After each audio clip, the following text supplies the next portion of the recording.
Right, I assume one of the things we've said has been funny enough to put before the opening music. That was the thing that you...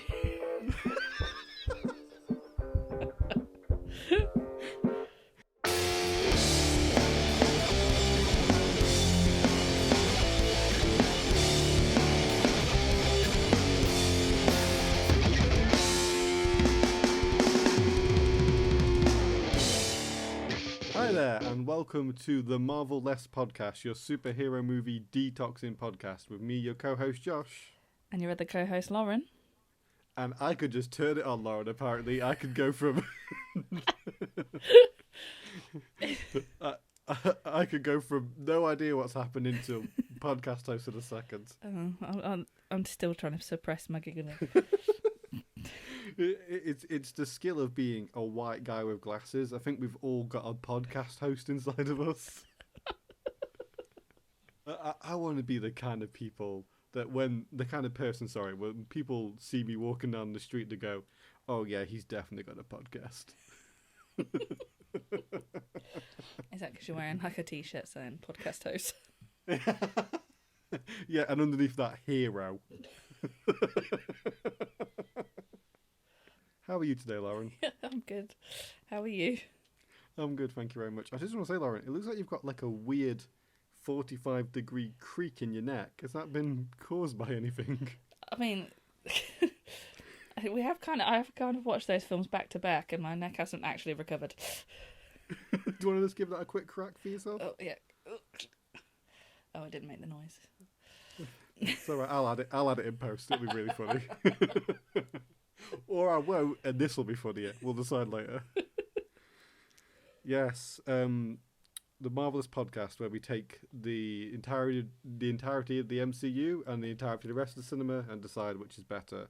And today's films are Thor from 2011. 2011 and Battlefield Earth from The year 2000. The year 2000, turn of the millennia. Wow. That's crazy. Had you see...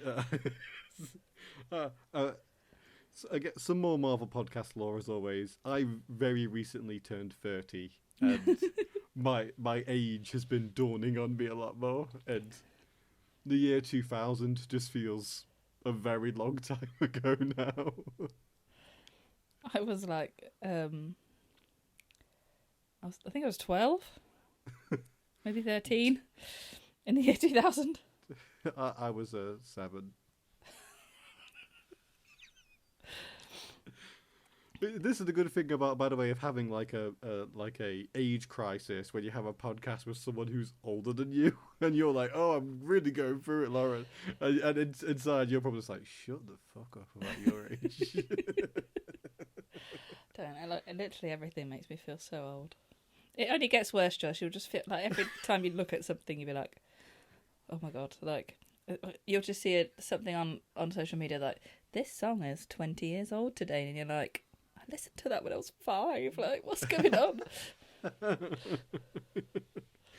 Oh dear, Lauren. In my opinion, you're only as young as the people you eat. So...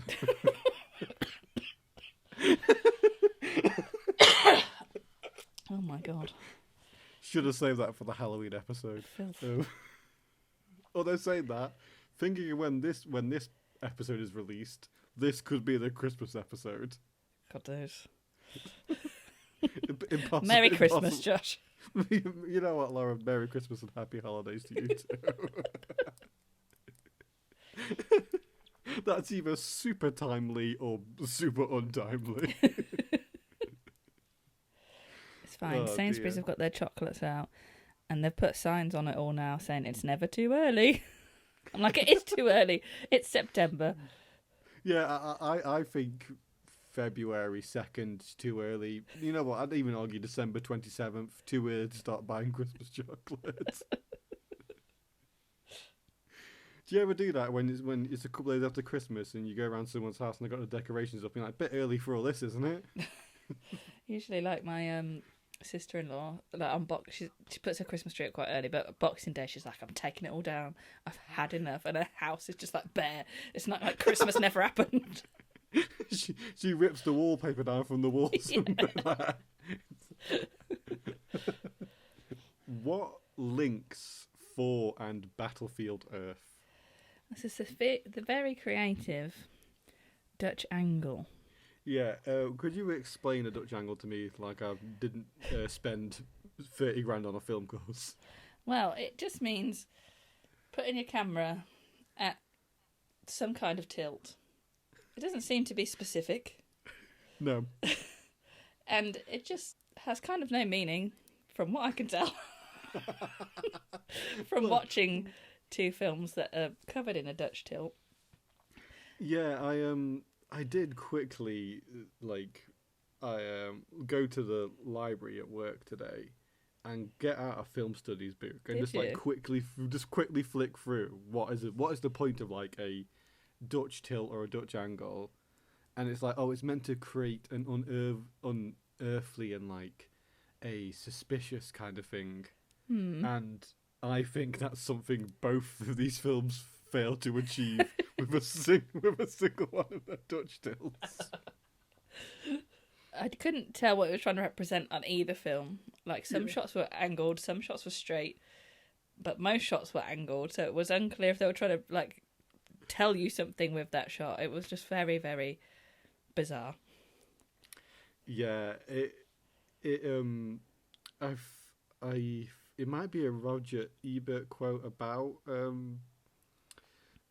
Battlefield Earth, even, where he's like, the filmmaker has learnt that when a shot is uninteresting, you put it at a Dutch tilt. Did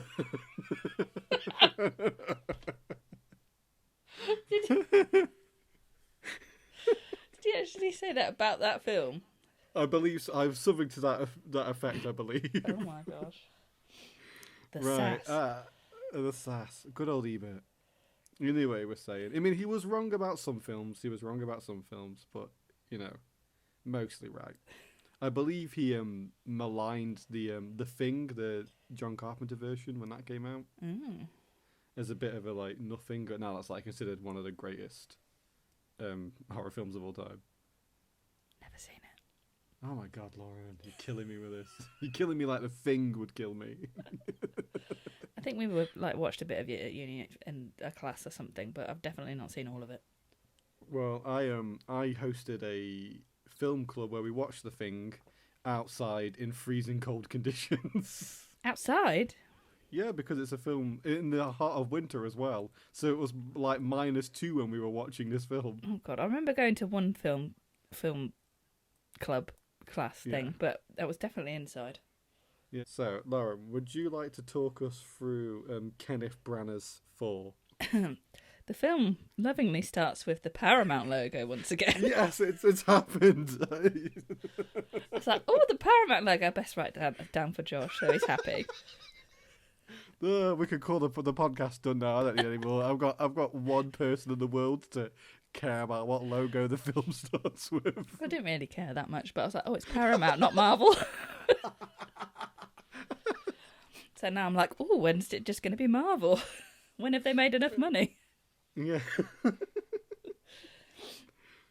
And then the comic book version of the Marvel logo came up, which I thought, which made me feel a bit weird. Yeah. Made me feel a bit old. Yeah, before they've got so much like B-roll from films, they could just slather it all over the logo. Yeah. And the first thing I've written about this film was I wasn't expecting it to be wonky straight away. Yeah, I was just say the third shot of the movie is a Dutch tilt. So you get a wide shot of the van, a 2-shot of Natalie Portman and Kat Dennings. Bill Skarsgård. Bill. Yeah, and then Phil. No. I said the wrong one, didn't I? What's his? Impossible to know. Impossible to look up. So you get the 2-shot of those two, and then the shot of Kat Jennings is on a Dutch tilt. So 3 shots in. So again, what do we learn? We do that. The filmmaker does that when they know the shot is boring. The third shot of the movie, the cinematographer went, "This is boring." Do you think they'd started like at pre-production, like, you know what's going to make this film? If we make everybody watch it with their necks crooked at the cinema, they're going to love it. Maybe Kenneth Branagh's personal cinema in his hometown was built on a hill, and he's like, I just want to see a film that that when I'm watching it at my hometown cinema, it's all straight. Have you ever watched another Kenneth Branagh movie? Tell me an example. Any of the Poirot movies? No. You never guess how he got the role of Poirot in those films. It might have something to do with directing and producing them. No. He's like Gilderoy Lockhart from Harry Potter, right? You hit the one cultural touchstone, Laura. Well, that's literally the only other thing I know him from. You might as well have said a football player's name to me. He in Harry Potter 2, he was the blonde guy. Oh, the guy that tries to kill. Yeah, he's the guy that tries to kill the snake. You're totally right. It's not. I bet I've pissed some people off by calling it a snake, haven't I? Yes, but I know what it looks like. Couldn't tell you what film he's made. Sorry, this is Death on the Nile, Haunted in Venice, Belfast. I wanted to watch Belfast, never watched it. Yeah, it looks very sad. Yeah. And as we all know, your boy Josh doesn't watch sad films. What do you watch? Marvel films, basically. And 2-hour YouTube videos about nothing, essentially. So anyway, we digress. We're 3 shots into the movie. So we're 3 shots into the movie, and you've got Natalie Portman, Jane Foster, the dad Skarsgård. I can't remember his first name. He's got like 5 sons. Did you know that? I didn't know that, but what a great way to describe somebody. I had to Google them. Like most of them are actors. I was Googling them all the other day. Yeah. Like, A couple of nepo babies in the I think Skarsgård family. I had an ADHD moment there, so I had to Google them all. And they're all in a van, just travelling through a storm, trying to find, I don't know, some particular storm. They were waiting for a certain thing to happen, some sciencey kind of thing. And it gets a bit tornado-y, I think. The van starts spinning round, and all of a sudden a man falls out of the sky and hits the van. And then cut to Asgard. Yeah, quite basically the only thing that cut is missing is like a record scratch. And Thor being like, you're probably wondering how I got here. Well, to be fair, when I was watching it with Lee, he was like, have you rewound this film? And I was like, no, what are you talking about? And I was like, well, they were just on Earth. Like, what's happened? Like, if you just rewound it. I was like, no. I was like, he was there, and now he's here, and then they're going back there when we get back there. Yeah, it could have done with like a cut to black and then a cut to Asgard. It's quite a strong It could have even done the wavy billy, billy, billy, billy. Yeah, it's not clear at all, was it? It's just like a big change, and it's not even like current Asgard. It was like, oh, here we are. Here are the little baby Thor and Loki. I'll say the CGI. The note I made was the CGI throughout this opening sequence ping pongs between great and terrible. Yes, it did. And then I extended that note to be the CGI throughout this movie ping pongs between great and terrible. Sometimes you could basically see the guy just off left from the green screen eating his lunch. Like, that's how bad it is in places. I think the whole film was a bit like that. Yeah. So there was a few points in a fight scene or something where Thor would be in the middle of a fight, and you could just tell that was a stuntman in a really bad wig. I'm like, how is that just in there all of a sudden? Yeah, it's almost like they never expected anyone to watch these films in HD. Well, I've got another note here. You get another blue light from the sky. Yes, yeah. Oh, but is that the first one in a Marvel film? No, you had a blue light in the sky in Iron Man, didn't you? Oh, yeah. Oh, my God, you're right. I'd already forgotten. Already suppressed Iron Man one in my brain. So there's another blue light from the sky as Thor appears. So we're back in Asgard. Odin's telling both Thor and Loki that, they're both made to be kings. They're going to grow up to be kings one day, basically. And then this is the point where, for me, stupidly, I never really noticed that Odin had one eye before. Do you know I was just like, oh my god, he's got one eye, and it's never really clicked in my brain. Laura, it just speaks beautiful. You don't see people's race. You don't see that. You don't see that skin color. You don't see their missing eyeballs. You just, you know what? People say I'm the woke one, Lauren, and it's. Well, it just never clicked before. But then I was like, in Thor 3, he loses an eye, and I was like, oh, that's like a little nod back to Odin, and I was like, oh, that's really nice. Just literally never, any of that never clicked before. It just clicked when I was watching this film. Oh dear. Oh. And did you find those kids really annoying? I know they were only in the film for about 15 seconds, but did you find them very annoying? They were annoying, but I also have written, I had an ADHD moment and I had to Google the baby Thor, because I was like, I know that kid from somewhere. Where have I seen him before? And he was in one of my favourite films, Real Steel. Oh, I was going to say Beans from Even Stevens. No. No. No. Is Real Steel the one with Hugh Jackman? Yeah. Where the robot fighting. I don't know why, but I just love that film so much. Ours is not To Who or Why, Lauren.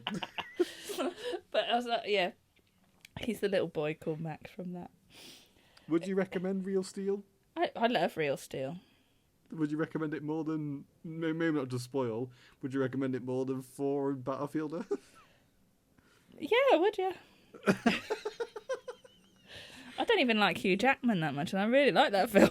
Nah, I mean, he's one of those guys that lives up to his name. He's a huge, jacked man. Too tall to play Wolverine, Lauren. Wolverine's 5'2". He's too tall to play Wolverine. I wouldn't have said Hugh Jackman was tall. He's too tall to play Wolverine. I didn't realise Wolverine was so tiny. Yeah, he's meant to be a Wolverine, Lauren. But like, who says how big a werewolf is? Like, he's not a werewolf. He's a Wolverine. They're very different. This will be the first bit I cut from this episode.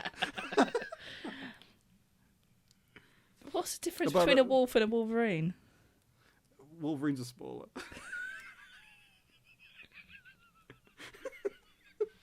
Did you just make that up? No, I believe so. Oh, I haven't got time to Google it. You're just giving me more things to Google. You know what? Everybody answers on a postcard. Right in. You get another very stark cut to Big Thor. Big. By the way, he's being referred to as Big Thor for the rest of this summary. Big Thor, almost grown-up Thor, is walking through the biggest crowd of people I have ever seen in my life. It makes the siege of Helm's Deep look scarce. Honestly, I've written, wow, that's a lot of people.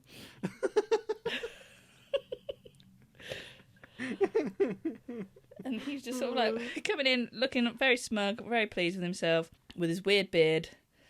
Yeah, do you think his facial hair looked really dyed? It was just his whole look was atrocious. Like his eyebrows were dyed. His beard was dyed, but his beard wasn't the same colour all the way through the film. It changed colour. Like sometimes it was blonde, sometimes it was brown, sometimes it was ginger. Oh, okay. It was just horrendous. I don't want to misspeak. What's the name of the actor who plays Big Loki? Big Loki, Tom Hiddleston. He auditioned for Thor, by the way. He did, yes. Yeah, like, imagine that guy with a big blonde beard, a big blonde eyebrows. Can you imagine him being that jacked? Oh, yeah. The size of Thor.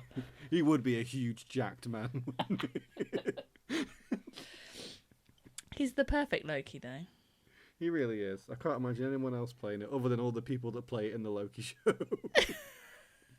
Well. Huge. So Big Thor's getting a big applause. Oh, yeah, he's getting a big applause. You know, loving himself. And then, like, you see a shot of Loki looking like an actual child. He looks so young. Yeah, I want to know what he saw between this and Avengers Assemble that aged him 15 years. Because I was like, this isn't that long ago. Like, I was like, how old is he? I was trying to work it out. I was like, he must have been about 35 filming this. So he must be like 45, pushing 50 now. I think it's something to do with his hair. Maybe. That makes him look really young. Like, because obviously he's always had the sleeked back look. Yeah. But it looks so tidy in this. Like, I big... don't know. His Big face Loki just to looks me. so smooth and perfect, like a little baby face. Like, when I think of Loki, and I'm going to get killed by the internet for saying this, he always looks a little bit wet, if you know what I mean. Yes, like his hair he's like slimy. Yeah. And he's not slimy in this one. He's just like, he's really neat. And I think that makes him look very young and like... Maybe he gets I think he gets a bit slimy later on, so maybe he's like after his shocking news. Yeah, I think when he turns up in Avengers Assemble, he looks like proper greaseball. He's got like big bags under his eyes. He's like... Yeah. Not having a good time. No. So the next thing I've written, why is this so much worse than I remember? Oh yeah, we didn't do our classic pre-chat banter. Oh no. Had you seen this film before? Yes. Yeah, I realised I'd never seen this film top to tail. Really? No, this was my first time experiencing Thor from start to finish. Is it a DVD film for you or a cinema film or? I think it must have been a DVD one because I don't think I watched it at the cinema. No, I think this is one that I've glanced through on when it's been on TV before and been like, I'll tell you one thing. I did think that cube that turns up in the scene you're talking about where Thor's getting his big applause, I thought that was the Tesseract. I would have bet money on that being the Tesseract. I thought it was too. Yeah. It wasn't it? No, the Tesseract was the other cube that turned up later in the movie. I thought Loki had just stolen it from Asgard and took it with him. No, because the Tesseract Oh no, is because at he the would have just bottom of had it. the Tesseract's at the bottom of the ocean with Captain America. Yeah. That makes sense. Yeah, and so what's this blue box then that they were fanning about with? It's just the Frost Giant's favourite box.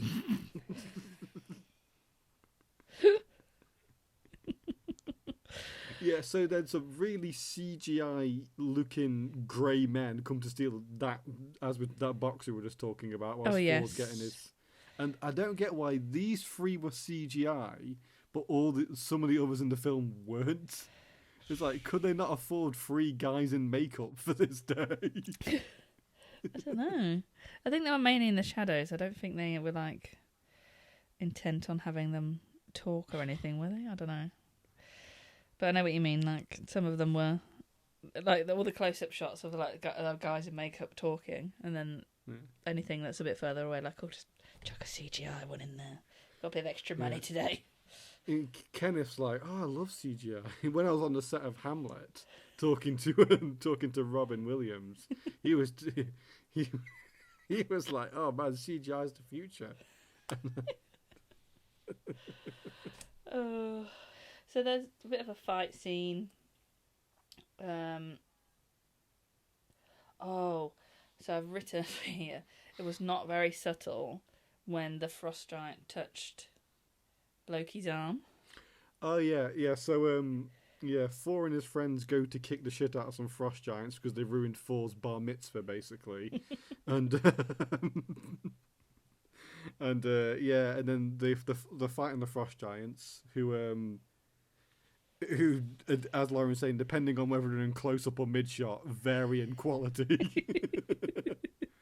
And then one of them grabs Loki, and I'd say that's probably the longest sequence in the whole sequence. Is the 15 seconds whilst he holds his arm. It was so long. It felt like it was about 20 different shots. It was like looking at him, looking at his arm, looking at the frost giant, looking at the frost, looking back at Loki. Just like, what is going on? Like, you could have just been like, oh, there's a bit of frost on his arm. Oh, it went away. Done. Then this ends with Odin appearing on his big horse to say, "Oi, stop it, everyone!" And he's really out of breath. He's so old. But he rode in on a horse. I've never ridden a horse for a long period of time. I don't know if it's hard work or not. I cannot be a judge. But he teleported on a horse. I don't get why he's out of breath. Maybe it took him a long time to get on the horse. It's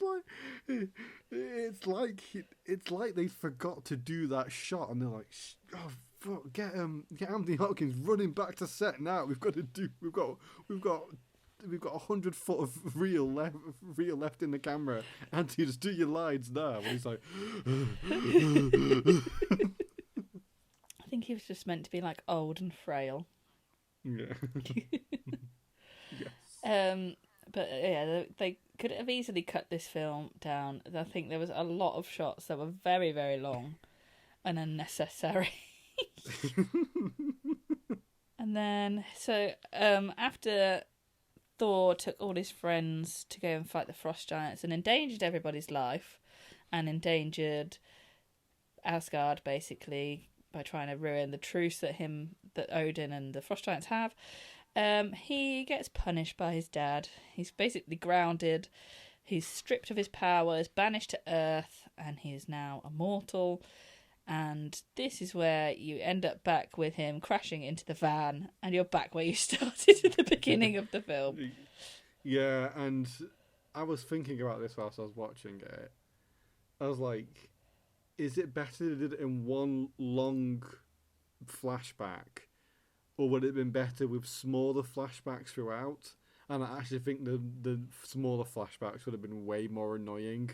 Yeah. And it's better to see it all than to Thor just say what's happened to him. It is exciting to be there as it's happening. Yeah. But I think if it wasn't so stark, like the cuts yes. that are taking you back, because it doesn't feel like you're going back in time. It just feels like the next where it goes black, you think, oh, you're going to see what's happened to him next, because that's kind of usually what happens when someone gets knocked out. But you just take you to a whole different place, and you're like, is he imagining this? Is he having a dream about this? You could genuinely probably lose the first sequence with the guys in the van. Yeah. And just start with young Thor and yeah.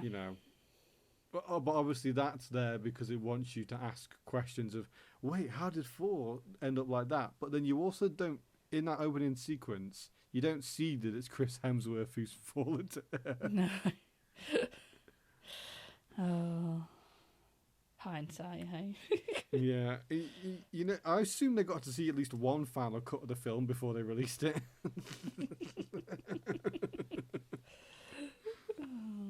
And they thought it was amazing. Yeah, well, or at least good enough. So, he gets banished by Odin. His hammer gets thrown into the abyss.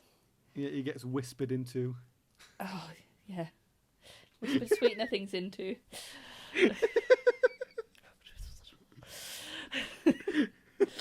And I hope you like that shot of Anthony Hopkins whispering into the hammer, because it's going to appear again later. Because Kenneth Branagh assumed you'd forgotten that had happened.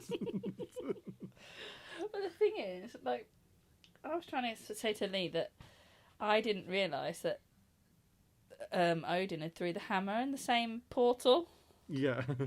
Because I swear he threw it off camera in a different way.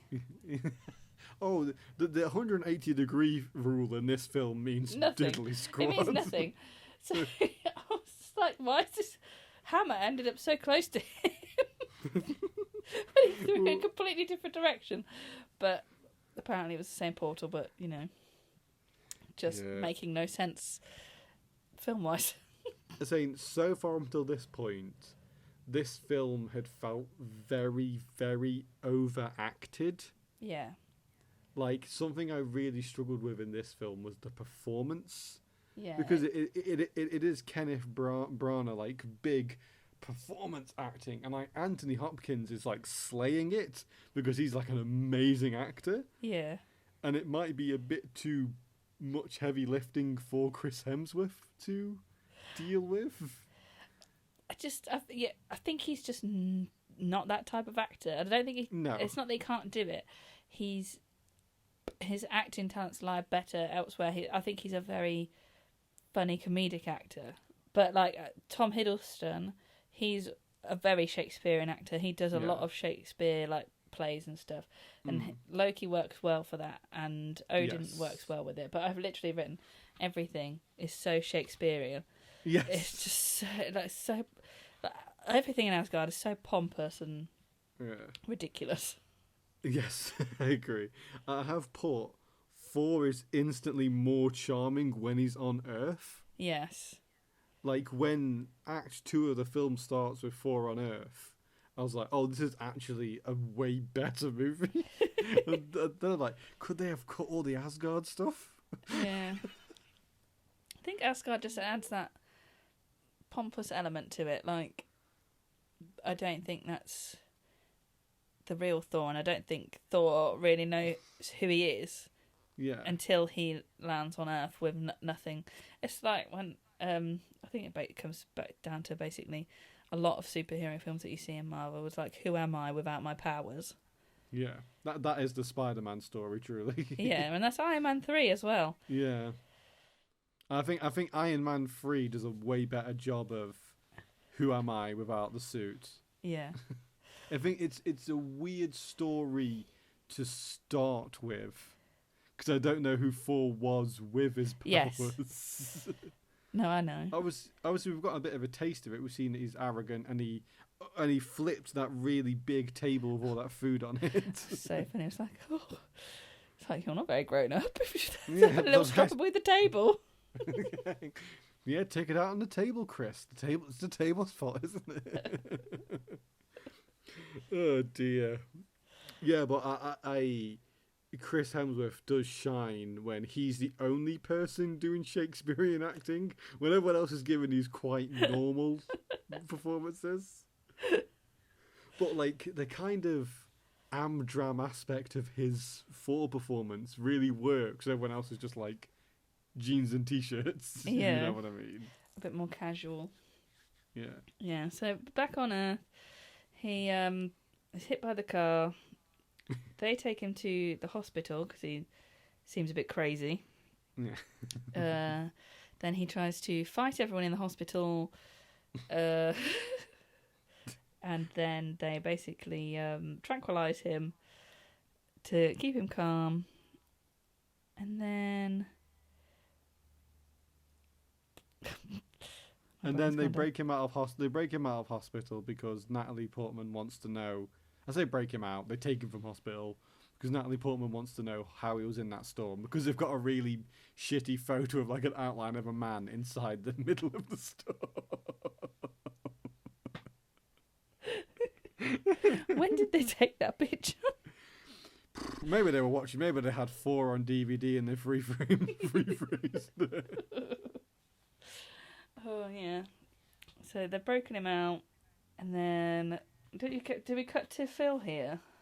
We cut to the hammer contest, which I thought was very funny. That was I very was like, cool. oh, this is actually what makes Marvel films. You see regular people trying to pick up and move Thor's hammer. Yeah. And I'm like, oh, like there's none of this stuff in the DC movies or the other superhero movies. This is grounded this story in our reality by doing what regular people would do when there's a big heavy object no one could lift.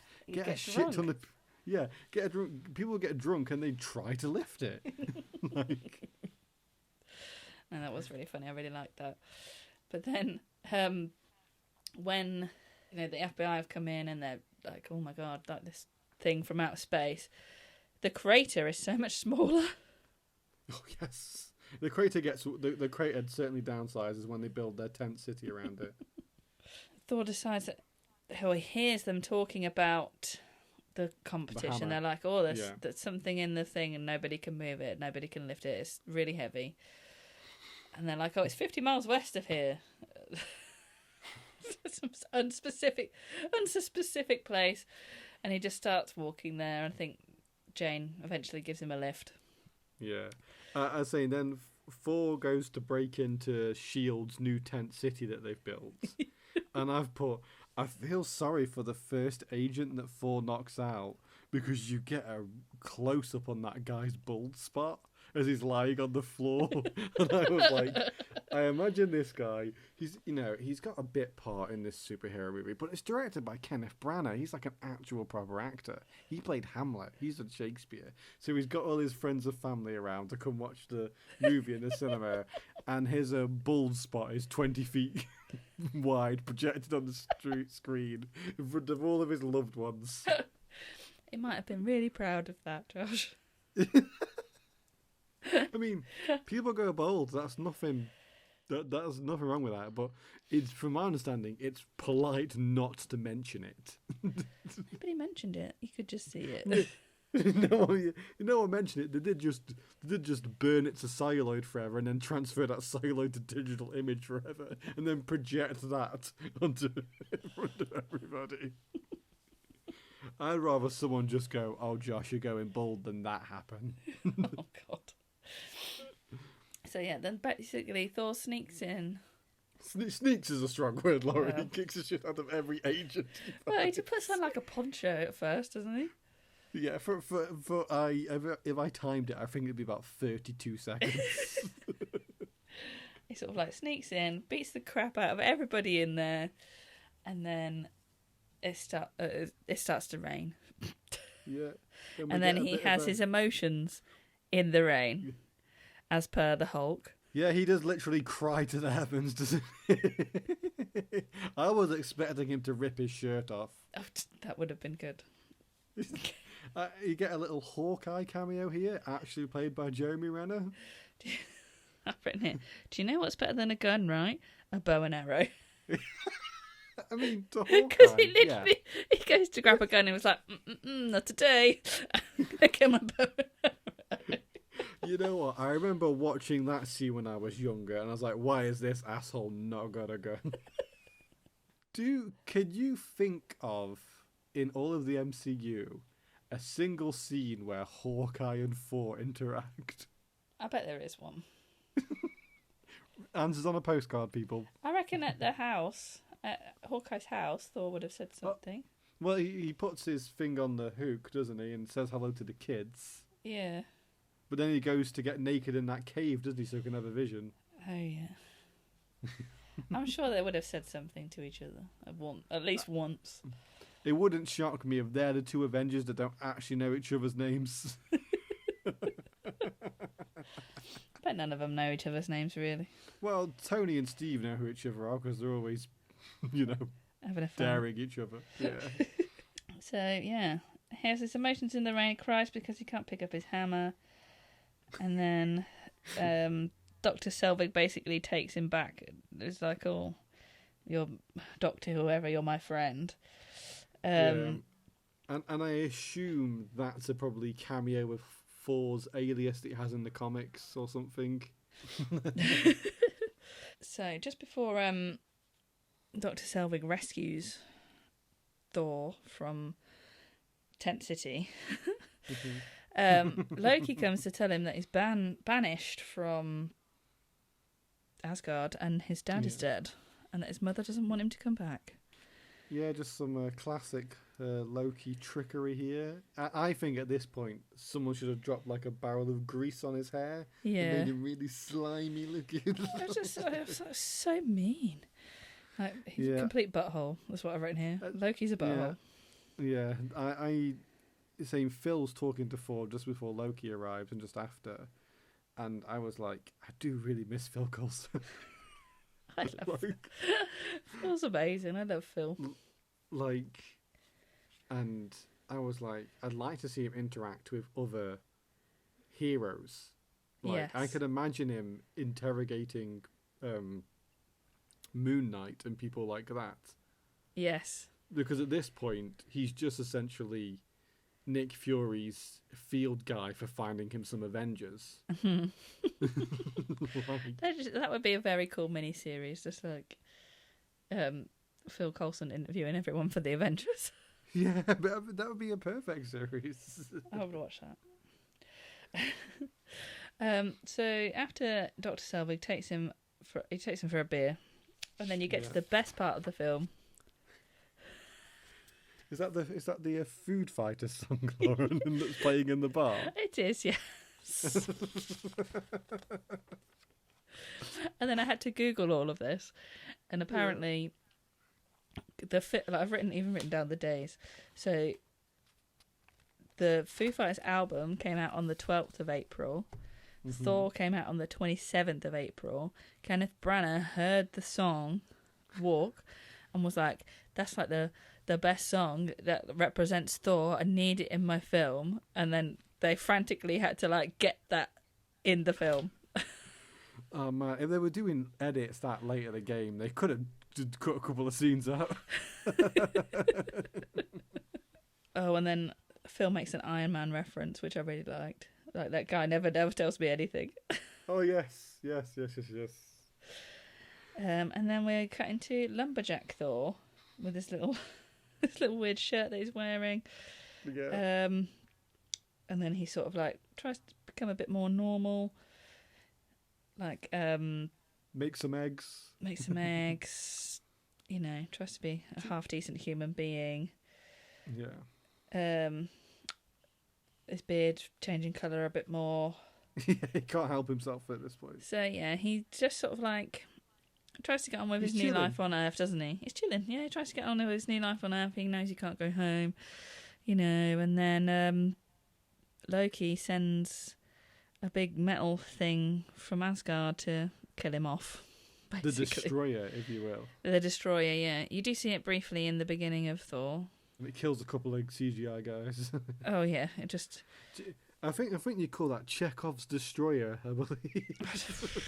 If you introduce a Destroyer in Act 1 of the play, Lauren, it must return by Act 3. So, I think Thor's friends get wind of Loki's plan. Yeah. And they head off to Earth on a secret mission.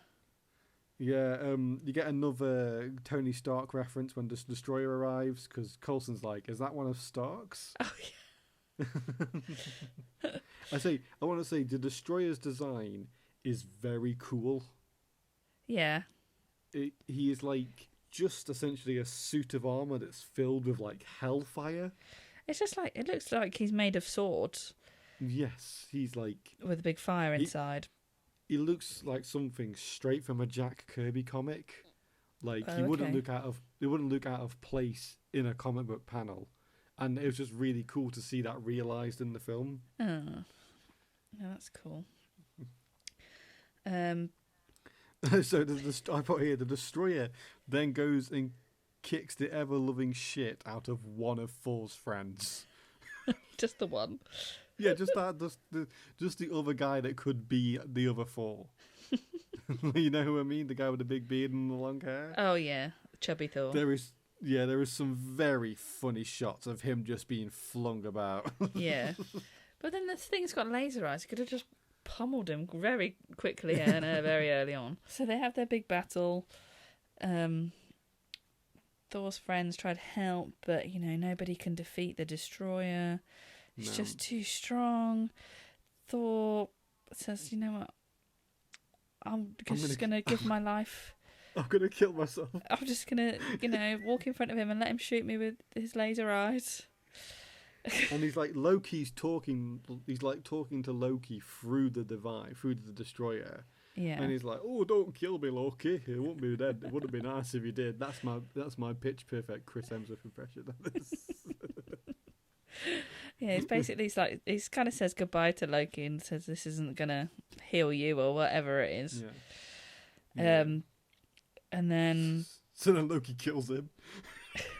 Well, Loki hits him, gives him a scratch on his face. Like, he could have burnt him to death with the laser eyes, but he just sort of like gave him a little tap. Yeah. And then apparently Thor's killed off until the hammer from 50 miles west of here comes flying through the sky. Well, not before we get that shot of Anthony Hopkins whispering to it again. Dramatic. Yeah, and I realised, like, they pull this exact same trick in fucking Endgame. Sorry, in Infinity War as Hammer, don't they? I can't believe they've done this twice. I can't remember what happened in Infinity War. I know he got a new hammer. Yeah, well, he goes to because it's made from the heart of a dying star. Yeah. And, like, the laser's hitting him, and then he dies, and then the hammer comes back to him and brings him back. Life. Yeah. Okay. It's like, the cheeky shit, she can't do that twice. Works, Josh. Just keep using the same thing over and over again. Yeah. Maybe the Russo brothers really like that Kenneth Branagh Thor movie. Maybe. I don't know. Yeah, so I put then Thor uninterestingly kicks the living shit out of the destroyer. Yeah. And then I think Loki realises, like, oh shit, I'm in trouble now. Yeah. now he's got all his stuff back. And then he actually becomes like a genocidal maniac. Oh yeah, he just wants to blow up the frost giant planet, doesn't he? Yeah, he like actually loses the plot, and I don't remember this part of Loki because in Avengers he's like proper like genocidal, crazy guy wants to kill everybody, and then I just don't remember that him turning that way. Yeah, for me, I remember him wanting to be like a conqueror, not a destroyer. Yeah, like he wants to rule places. He doesn't want to destroy them. Yeah, he wants to be the king, basically. Yeah, he wants to be President Loki. Paperback available now from all good comic book retailers. Yeah, and then we did forget to mention at some point in this film that he's actually not Odin's son. He's a baby frost giant. He was a baby frost giant that Odin adopted.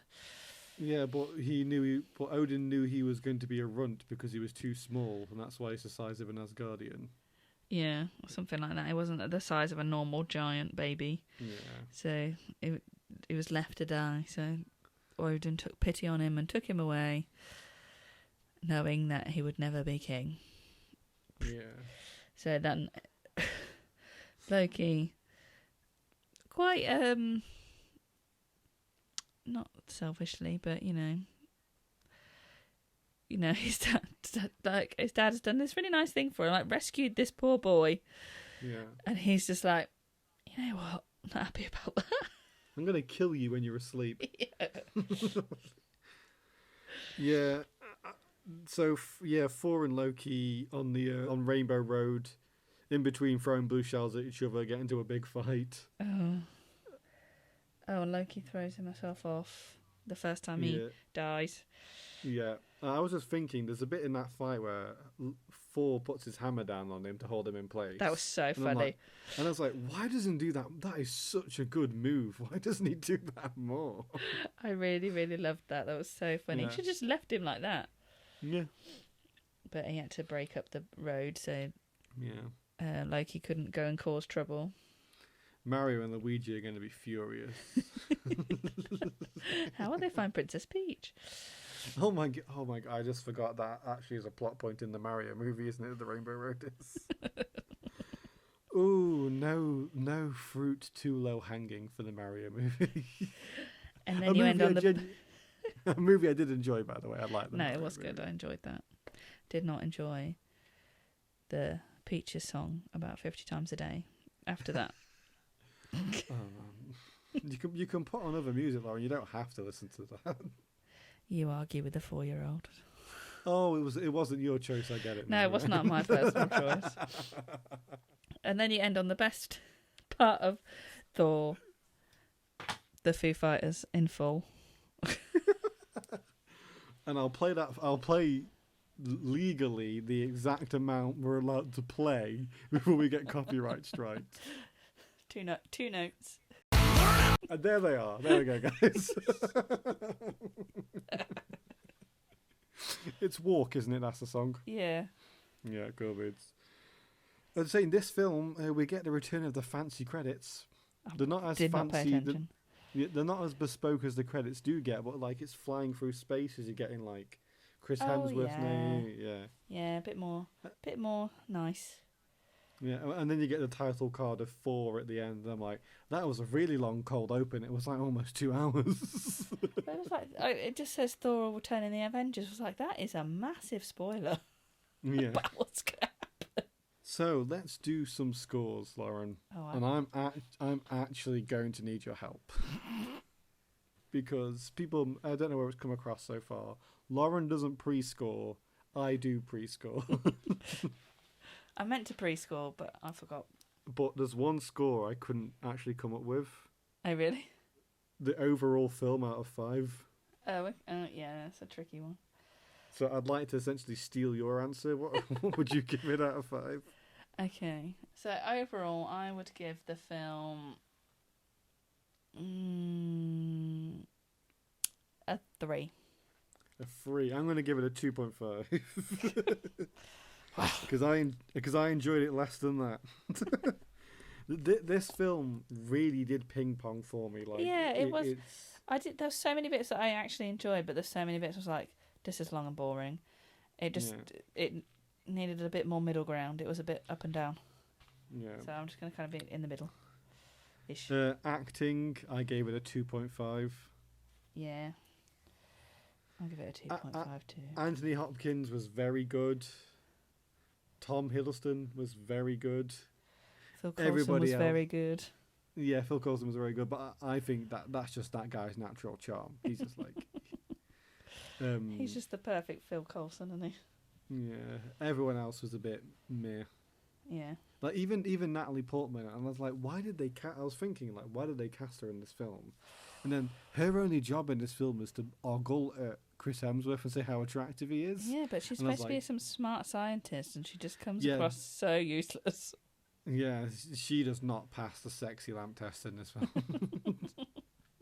Cinematography, I gave it a 2. I'll give it a 1.5. Ooh, that is horrible, but fair.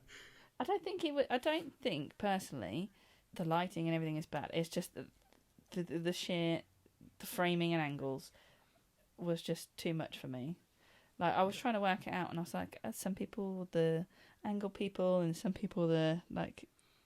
Is it like a crazy reality and then back to normal? It's just it had like no rhyme or reason from what I could see. I'd get it if every shot of Loki was on a Dutch tilt. Yes, that would make more sense. Yes, it would be obvious.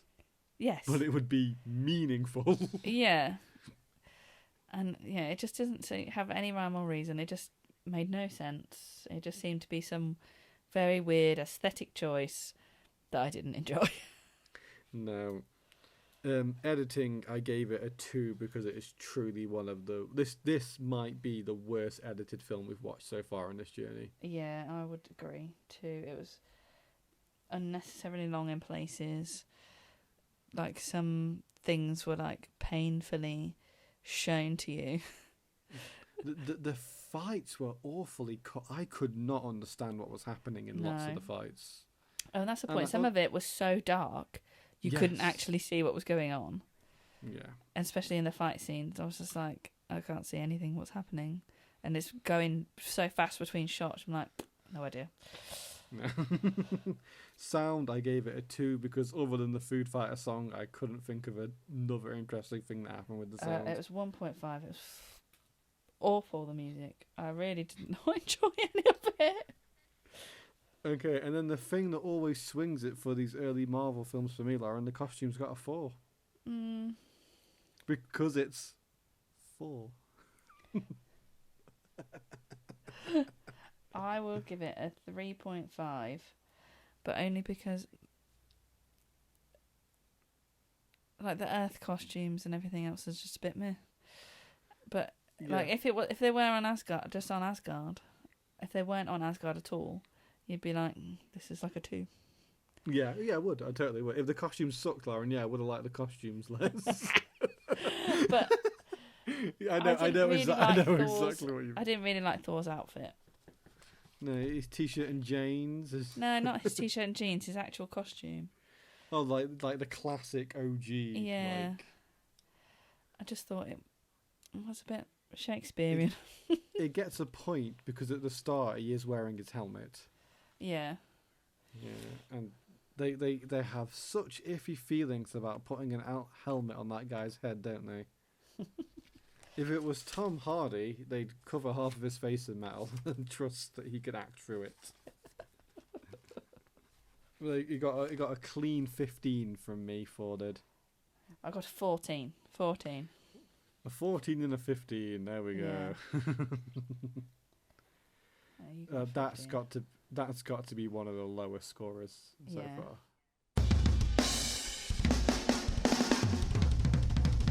So, Lauren, Battlefield Earth from the year 2000. What is your relationship with Battlefield Earth? I knew nothing about it, had heard nothing about it, never seen anything about it, until you forced me to watch it for this podcast.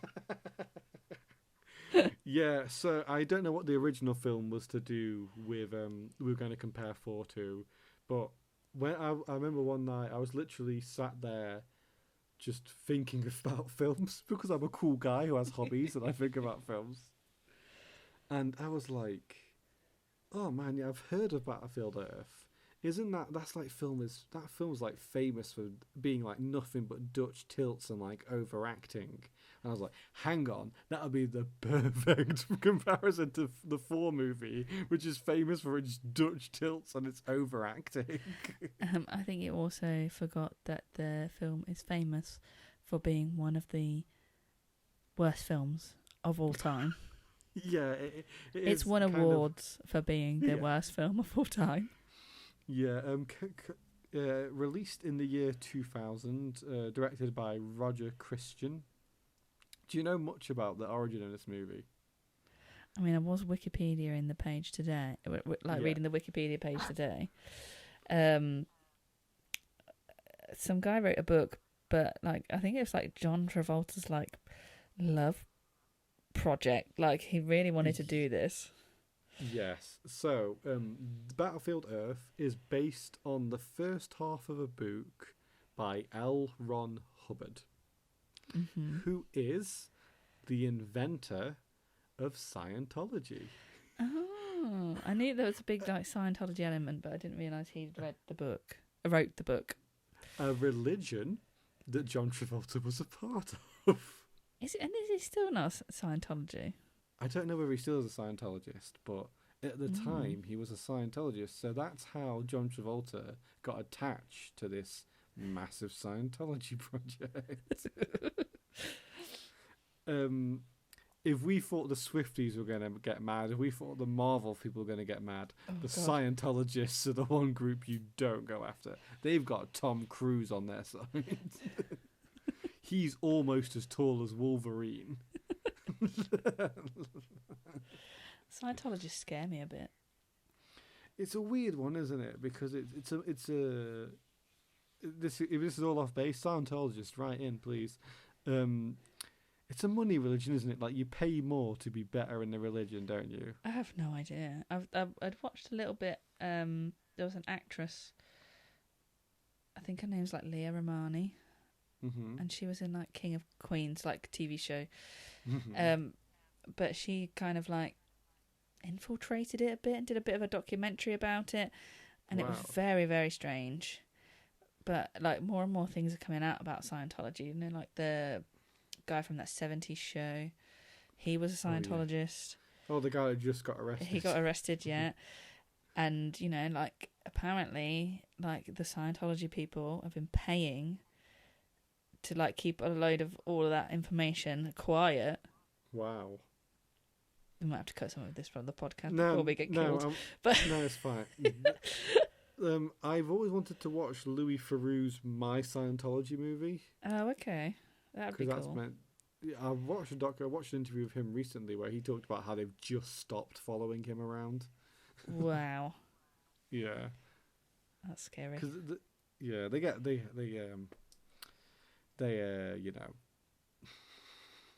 they have bigger fish to fry, I guess. Yeah, it was written on the internet. I didn't make it up. I read it on the internet somewhere. Yeah. So this film starts with 3 logos. Can I just say? Yeah. I had completely forgotten what a DVD menu was like. Oh my god! Oh yeah, so that's a better place to start. Me and Lauren have both had to buy this movie on DVD. It is impossible to find anywhere. It is like it has been scrubbed from history. Maybe the Scientologists don't want people to see it. Maybe they've paid people not to play it anywhere. We've got to be quiet, Lauren. I don't want the Scientologists to hear me. They might hear us. Oh dear, yeah, it was, and my DVD. You know what? I'm gonna slag them off on by name here. I bought my DVD from Music Magpie because I believe in upcycling and it didn't work for a lot of it. I had to rewatch lots of this DVD. This 2-hour film collectively probably took me about 3.5 hours to watch. God. That's why my notes are extensive, Lauren. I had time to write them. No, I think I bought mine from Music Magpie, but it said it was a brand new DVD. I want to buy used, and it's stuff like that makes it hard to do so. Music Magpie. I don't think it was the same price, whether it was used or brand I new. I bought mine through their eBay store, so That's where I got mine from.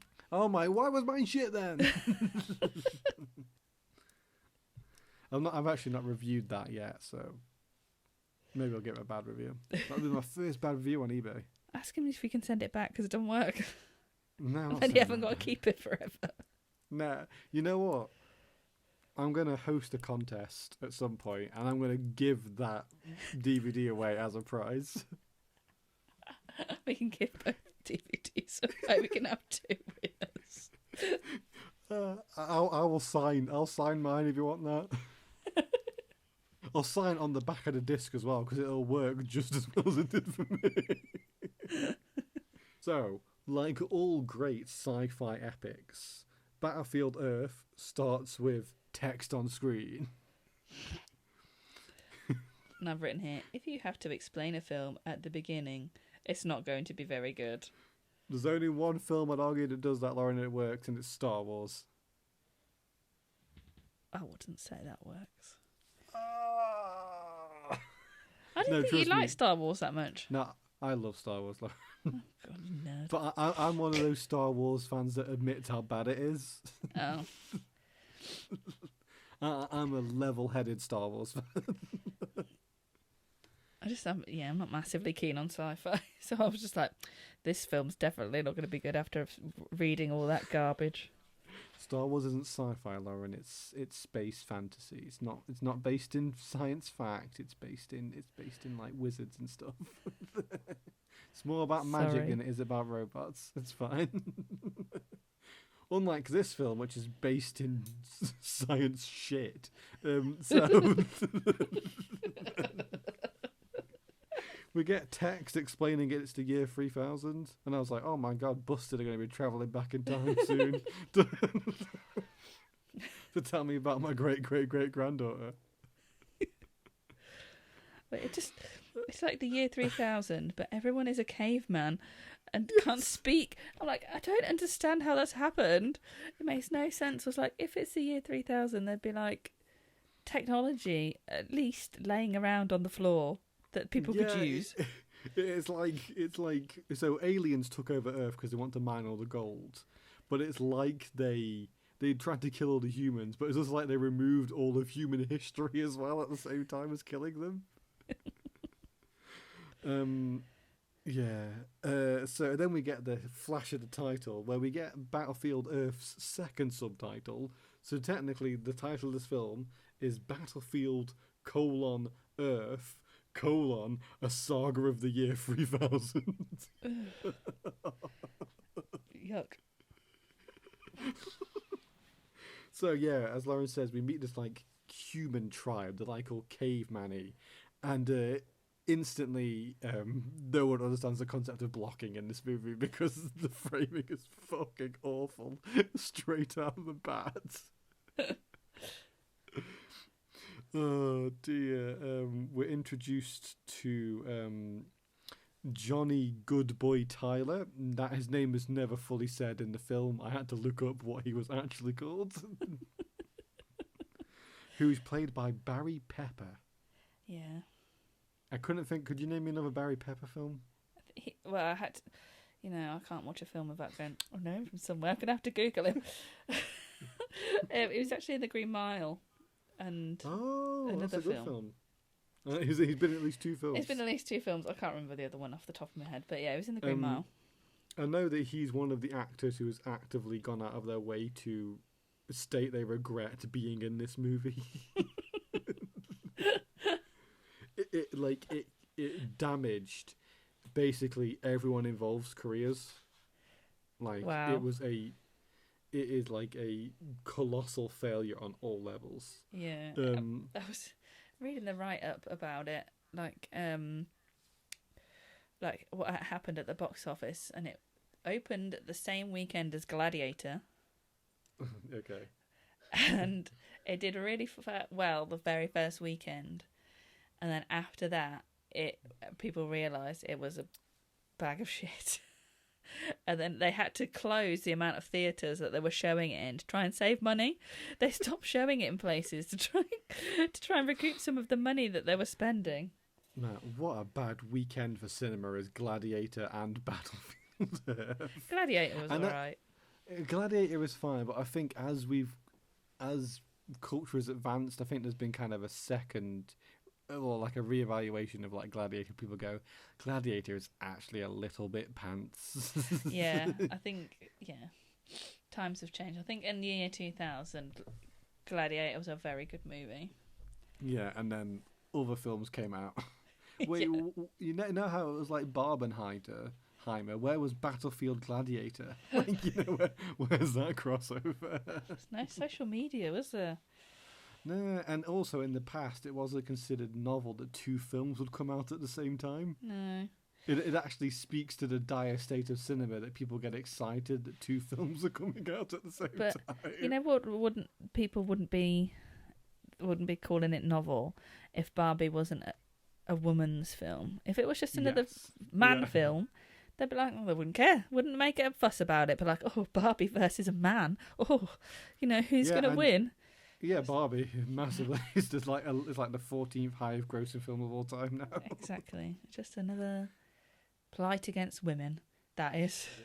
Because it fucking rocks. It's very good. I love Barbie. Yeah, I would, that might be my film of whatever year it is, 2023. It's so good. Yeah. Ryan Gosling. Amazing. Yeah. Really good. Yeah. So, speaking of good films, in Battlefield Earth, Johnny Goodboy Tyler wants to go find some food. But the village elder won't let him because there's a big scary dragon that lives just outside the village. And but Johnny goes and tries to find food anyway because they're starving. And it turns out that dragon's like a dragon from a mini golf course. And I assume it's meant as a joke because there is a little bit of these cavemen trying to understand our culture as we try and understand cavemen culture. Yeah. And there is some humour in that every now and again. And so he finds him in a golf course. He's attacked by some other humans who like instantly become his friends. Well, they had a very weird conversation. Oh yeah, I've put at this point already the acting is at 150%. And then he offers them the food that he has, and then because they're hungry too, and then they're friends. They're like, oh, okay, yes. That's fine. Yeah, the film then uses at this point what would be its 16th door wipe. And do you know why he uses wipes?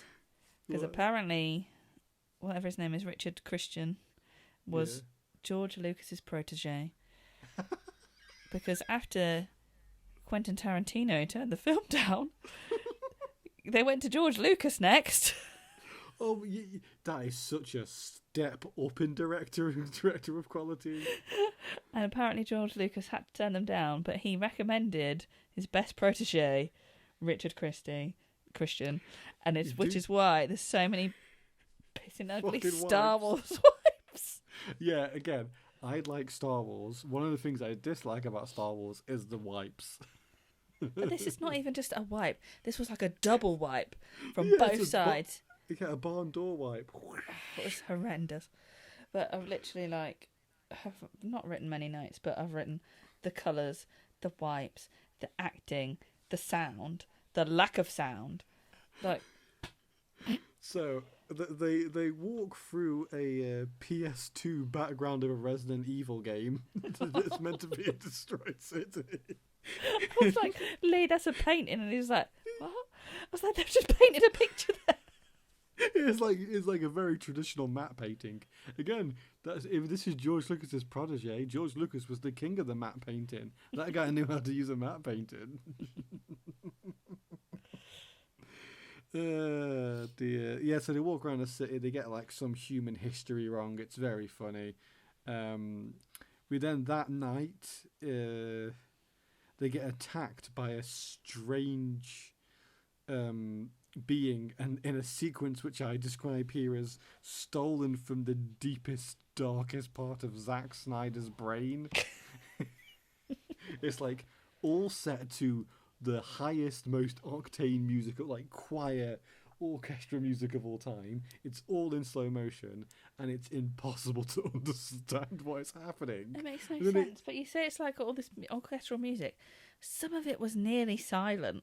Yes. Like, it makes no sense whatsoever.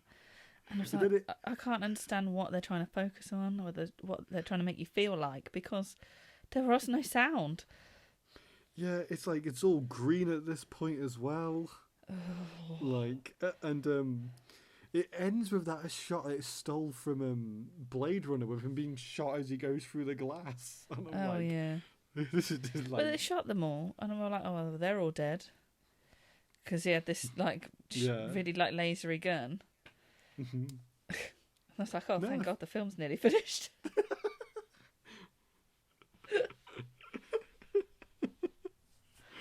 But sadly, they don't die, Lauren. Or I guess luckily for us, the viewers, and they get captured and taken to a giant greenhouse. Mm-hmm. Where I say greenhouse, it's like a giant glass structure, and where on the inside everything is tinted blue.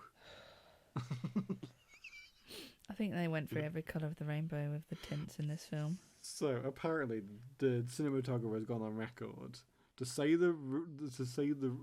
he says the reason the film looks so shit is it was the smallest budget he'd ever shot a film on before. Wow. He said that he theorised that they spent so much money paying John Travolta that there was no money for anything else. Well, I don't know. According to Wikipedia, it cost about 100 million to make. In 2000. Yeah. That's a lot of money for the year 2000. And John Travolta took a pay cut of the 10 million that he was supposed to get paid.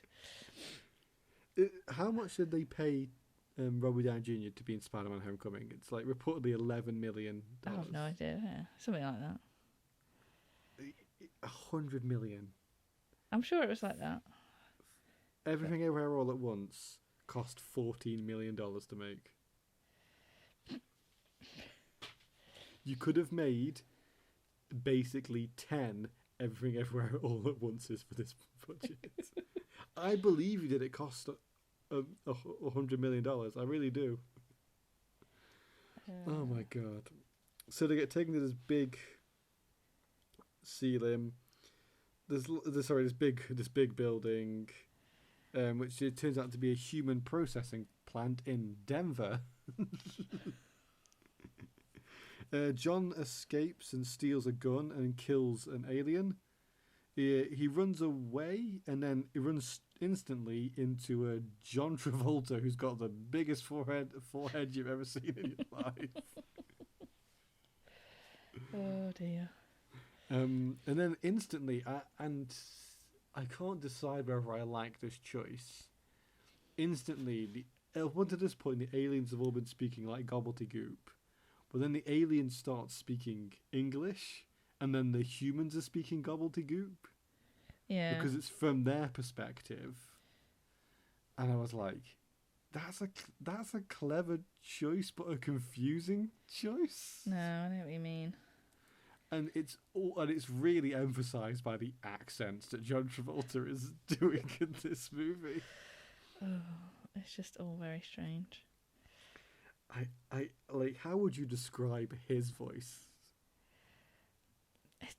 It's really John Travolta-y, but like with lots of pauses. Yeah. He's just talking like John Travolta is confused. you know, at the end of Grease. Yeah. When he sees Sandy, mm-hmm. and he goes like, Sandy? To me, that's the kind of voice he's doing throughout all of this. Oh, God. Oh, dear. Yeah, John Travolta is an alien. I cannot remember what the aliens are called. Oh, Cyclos. Cyclos, that's it. Cyclos. I've just made a note here. It just says John Travolta's voice, John Travolta's voice, John Travolta's voice, John Travolta's voice. They're all shocked that the man animal can use a gun. Then they send them off to get showered in the prison. Yeah. And John Travolta goes to a business meeting, which is a very Star Warsy thing, to be honest. The next Star Wars film that comes out is going to start with a bunch of aliens going to a business meeting. Just sitting all around at a table. To talk about trade federations. Then they go to a bar. John Travolta and his friend do and drink some big glowing green drinks. Oh yeah. And it just looks like the world's like cheapest like Gatorade or something. It's like the colour of that Hulk juice, isn't it?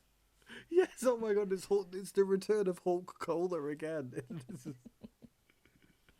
This is the third film Hulk Cola has come up in now.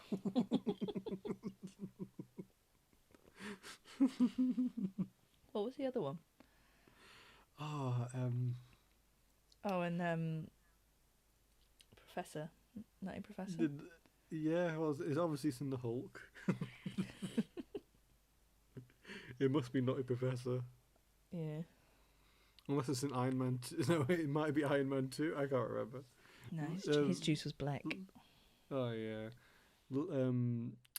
Listeners, write in. Let us know. Also, if you see any Hulk Cola out and about, send a photo when I'd love to see that. The Marvellous Podcast at gmail.com. Would love to know.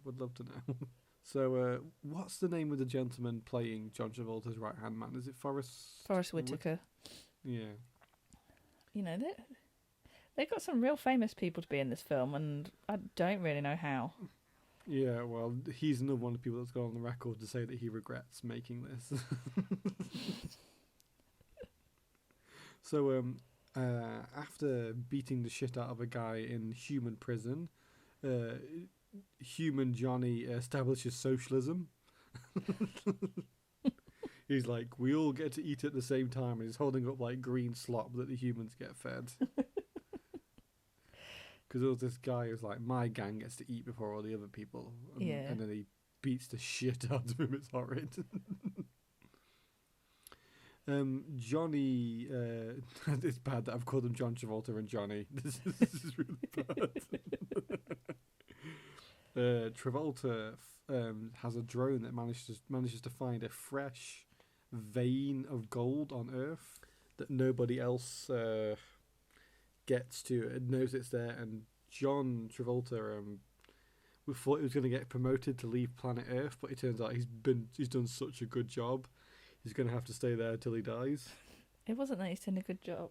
Didn't he do something to... No, because as he was leaving, he said, if I'd have known that was the senator's daughter, I would have never said anything or done anything. I would never have tried to convert her to Scientology. So I think that's why he's there for 50 years or whatever it says the senator wanted. Oh God! Do you think if your like parents are Scientologists and you like have to go to like church whenever they go to church, you get to like sit in another room and watch this movie? Maybe. What an awful existence. Yeah, we then cut to a scene where the humans are walking around and some of them die in a chimney explosion. Yeah. Yeah. There are moments in this film where it just feels like they cut to some B-roll of another movie. It just, didn't really make any sense. Yeah, it feels like I'm stumbling through my notes a little bit. As extensive as they are, I can't get over just the incomprehensibility of the actual movie itself. No, it was like there was so much going on, but also nothing was going on. Like, it made absolutely no sense to me. Yeah, I couldn't keep track of where they were, what they were doing, who was doing what. It has made me kind of want to read the book. It might convert you. Yeah, maybe. But so John Travolta tricks his assistant into saying their plan to mine all this gold without anyone else knowing out loud. Yeah, so he's got some sort of backup to give to the government or whoever they are. Yeah, then there's this weird scene where John Travolta lets a couple of the humans escape so he can find out what they like to eat. Mm-hmm. And they eat some rats because that's some food that they can find. And John Travolta's like, the humans like to eat rats. And then he decides that actually, fuck whatever I was doing 10 minutes ago, I'm going to put you in this machine that makes you smarter. And I'm just curious, Lauren, is that a real thing? And if so, can I go in the machine that makes you smarter? What I've written here is, they put him in the 3D simulator at the shopping centre. Where you pretend you're on a roller coaster. He puts 50p in. Do you know what? Do they make you smarter? No idea. Might make you a bit sick. Yeah. Oh god.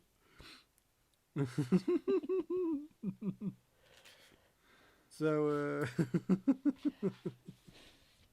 And you might notice this is where my notes end, is because this is where I kind of fell asleep and couldn't stay awake. Oh no. So am I now just going to be describing the movie to you?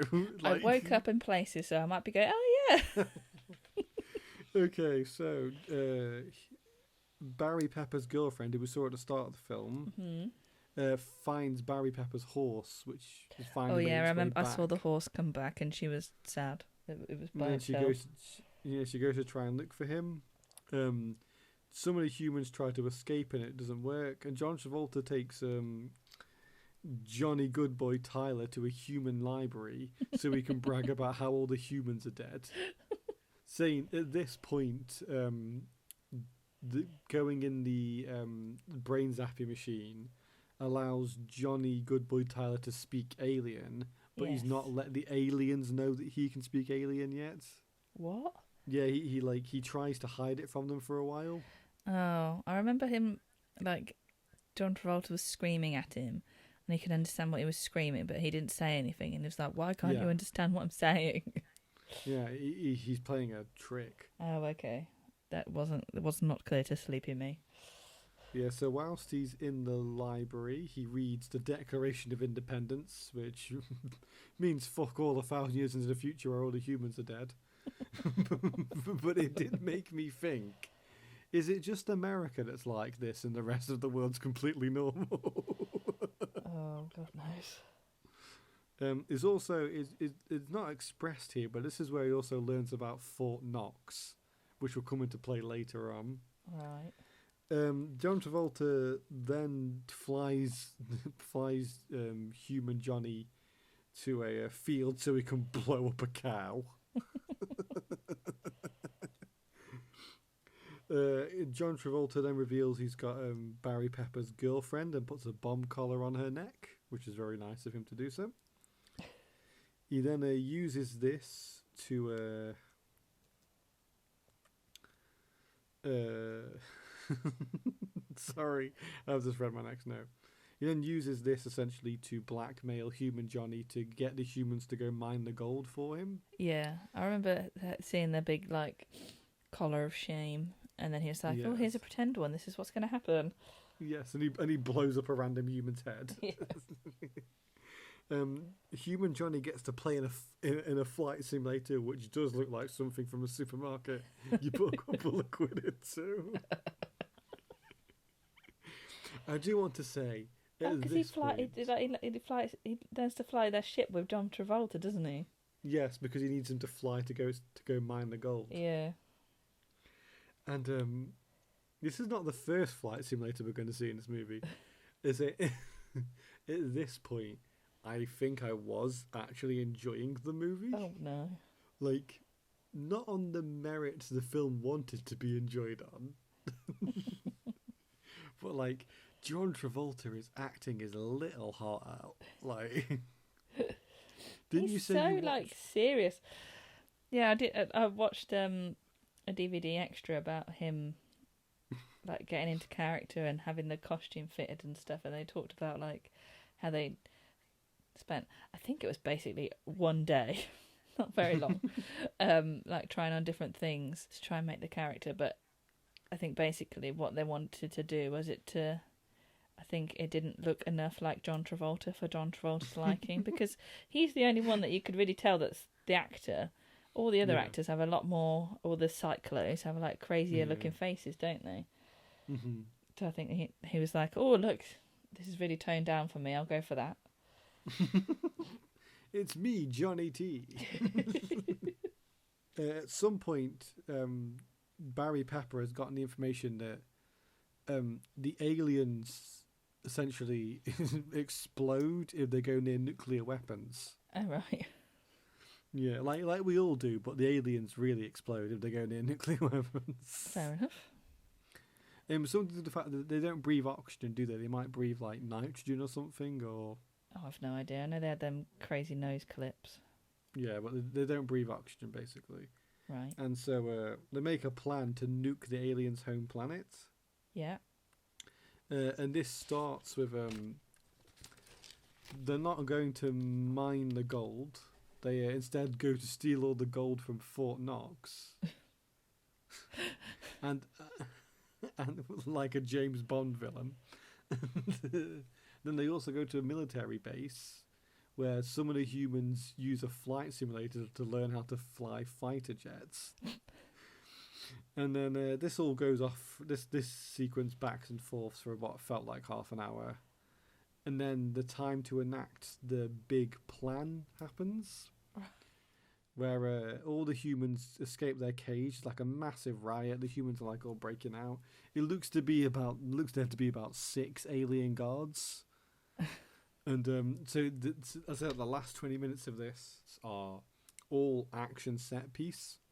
Okay. And none of it is exciting. Yeah. You'd think a scene where cavemen fly Harrier fighter jets and fight UFOs would be really cool, but it's just so boring. But they're not like cavemen at that point now, are they? They all can talk very well. They've all got very good ideas.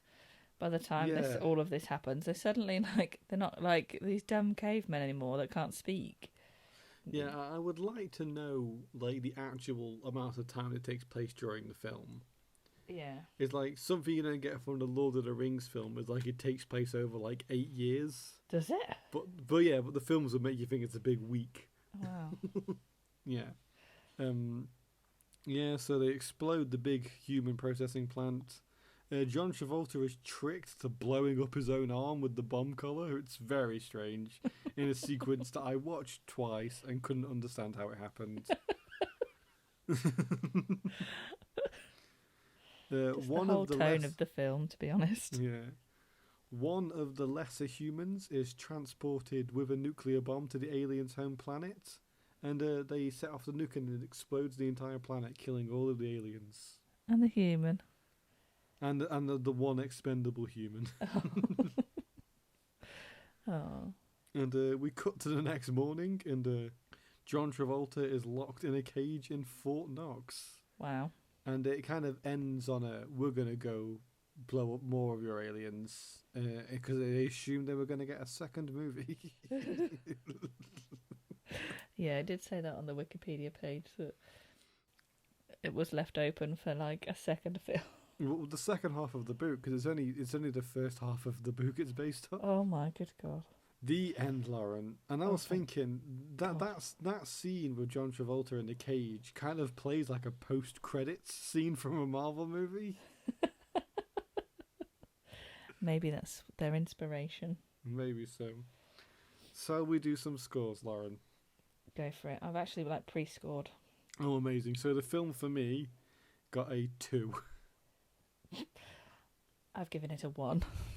Amazing. The acting for me got a 2.5. Oh, you're so generous. I gave it a 1. Okay, I think I know. I think I know who's going to win this episode, but we'll see. Well, I tell you what. Actually, no. I will give it a 2, but just because I thought Barry Pepper did a good job.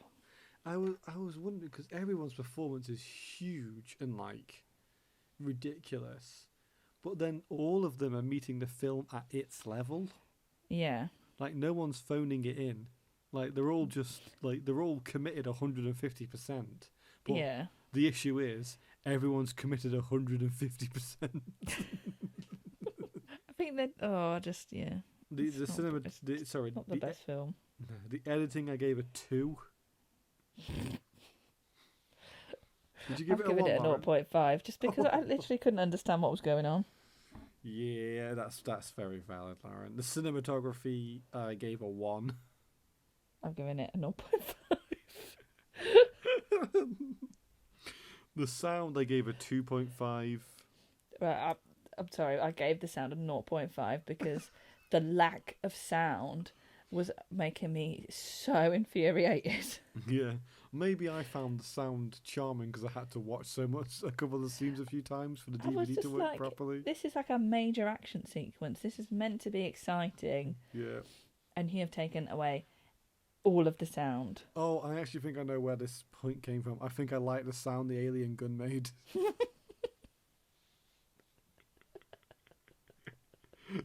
And then the costume. Top marks, Battlefield Earth. Yeah. Your gun sounds. Costume. What did you give it, Lauren? I'll be a bit more generous. I'll give it a 2. Yeah, because I gave it a 3.5. Just for how big John Travolta's shoes were. Like, none of the aliens could walk comfortably because they've all got these huge feet on. Apparently he was wearing stilts. Yeah, it said in that thing. He was wearing 4.5-foot stilts. Yeah, they were. None of them looked comfortable at all. Right. So, Lauren, have you done your maths? It wasn't a lot. Wasn't a lot to add up. No, there wasn't. I give Battlefield Earth, the year 3000 saga, a 6.5. The lowest score in Marvellous's brief history on this, Lauren, the Christmas episode.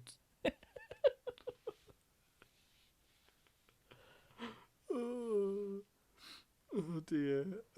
I gave it a 13.5. Yeah, that's pretty bad either way. I don't. Let's do the grand total like we don't know who's won from a. Well, Thor got the grand total of 29. Battlefield Earth got 20.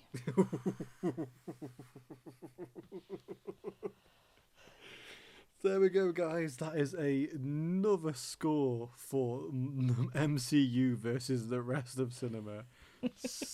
Certainly, Kevin Feige's taken over the world so far. Certainly a shallow victory, but a victory nevertheless. I think I enjoyed Battlefield Earth more, but the logical part of my brain knows it's a worse movie than 4 was. Yeah. I know what you mean. I think it can be like so bad it's kind of funny and good. Yeah. I mean, I love a good bad movie. Like Yeah.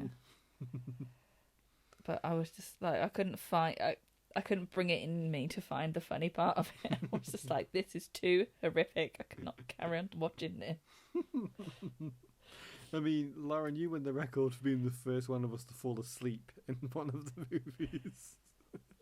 I fell asleep while I was watching Iron Man, to be fair. I had to watch the second half the next day. I've got a 1-year-old that wakes me up at like 5 o'clock in the morning. Are you lucky if I get through the entire film? Oh my god.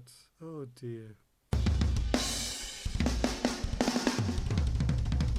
So Lauren, have we got any letters in the old mailbag today?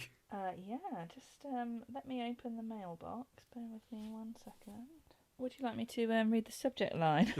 Always, Lauren, please. So the subject line reads, Josh's first hate mail. I mean, strong assumption. It starts, Hey Josh and Lauren, watch Interstellar, you fuck. Nah, but for real, watch Interstellar. I think that Interstellar or Tenet would be a good foil for Endgame for its time travel stuff. Ben. Thank you, Ben. I mean, yeah, maybe we will watch Interstellar. Have you seen Interstellar, Lauren? No, and I've not seen Tenet either. No, I watched Tenet either late last year or early this year. It is very funny. Is it supposed to be funny? I don't know. There's a bit, the whole concept of the film is that time travel exists, but you don't like transport back in time. You have to physically move backwards through time. Right. So it's like okay. a second is just a second either way, if that makes sense. Yeah. No. So, and there's a bit where like he's fighting a guy who's traveling backwards through time, and he's like sliding on the floor in this corridor, and it is so funny. Watching this man flail about, waving his arms in reverse motion. Oh god. There's just no way to make things that are happening backwards not look funny. Oh no. I mean, it's got a really good Robert Pattinson performance in. I do really like Robert Pattinson. Do you? Yeah. Is that because he was the Batman? I mean, his Batman performance is okay, but like, I think of like The Lighthouse. He was very good in The Lighthouse. Yeah, he was good in that. And he was good in Tenet. And his Batman's fine, I guess. Like, I just wish they'd make Batman a bit like the Batman films a bit camper, like Batman is, you know. Yeah. They're so stuck on making it really serious. It's just so dark and miserable. I don't think I've enjoyed a single Batman film that's been out in the last.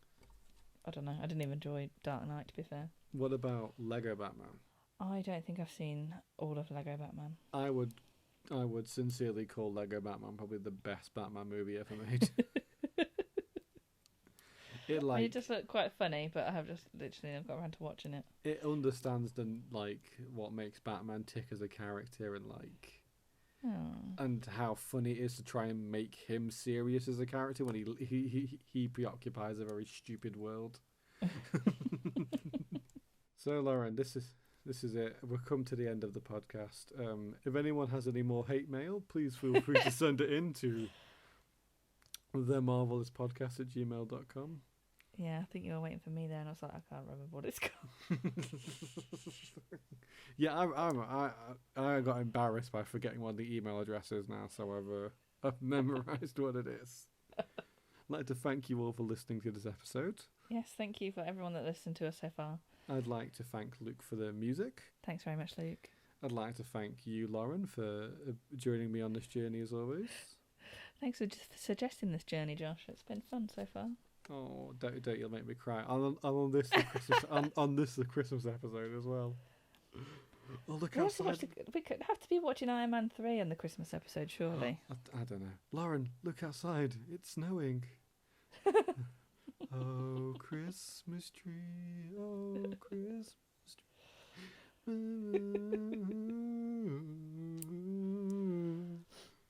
know what? I'm gonna look like a real fucking idiot if this episode doesn't come out in December now.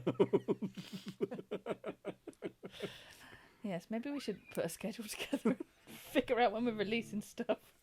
Impossible to do, Lauren. This is the bit where the podcast ends. Go away now. Goodbye. Goodbye.